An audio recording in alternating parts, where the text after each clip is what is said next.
అధికార లెక్కల ప్రకారమే 180 మంది స్టూడెంట్స్ ఇంజూర్ అంట. అన్అఫీషియల్ గా ఇంకెంతమందో తెలియదు.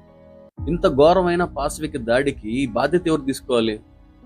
ఇలా స్టూడెంట్స్ నోరు నొక్కేయాలని చూడడంలో అసలు అర్థం ఉందా? స్టూడెంట్స్ ని ఆపగలరని అనుకుంటున్నారా? ఈ ప్రపంచంలోని హైయెస్ట్ పాపులేషన్ యూత్ మందే. తిరగబడితే తట్టుకోలేరు. అయితే ఈ ప్రొటెస్ట్ మొత్తంలో హైలైట్, రోమాలు నిక్కబొడుచుకున్న విషయం ఏంటంటే స్టూడెంట్స్ యొక్క ఐక్యత. ఆ యూనిటీ చూస్తుంటే గూస్ బంప్స్. అసలు మోస్ట్ ఆఫ్ ది పీపుల్ యూతే. మన దేశానికి యూనిటీయే కావాల్సిందే. ఆ యూనిటీ ఉంటే చాలు. ఎంత పెద్ద తోపైనా, ఎంత పెద్ద పొలిటీషియన్ దిగిరావాల్సిందే. డిమాండ్స్ ఒప్పుకోవాల్సిందే. ఒప్పుకుంటారు కూడా. యూనిటీని మాత్రం వదలొద్దు. మన హక్కులు మనం కాపాడుకుందాం. న్యాయం కోసం పోరాడదాం. మన యూనిటీని చెడగొట్టడానికి ఈ పొలిటీషియన్స్ మతం మొత్తునెక్కిస్తారు. ఎట్టి పరిస్థితుల్లో మన యూనిట్ని వదులుకోకూడదు. ఈ దేశం ఏ ఒక్కడిదో కాదు. నియంతృత్వ పాలన చేయడానికి, డిక్టేటర్షిప్ పాలన చేయడానికి. ఇది ప్రజాస్వామ్య భారతదేశం, డెమోక్రటిక్ ఇండియా. ఈ దేశంలోని ప్రజలకు మతం మొత్తెక్కించొద్దు. ఈ దేశం ఏ ఒక్క హిందూదో, ముస్లిందో, క్రిస్టియన్దో, సిక్దో, జైన్దో కాదు.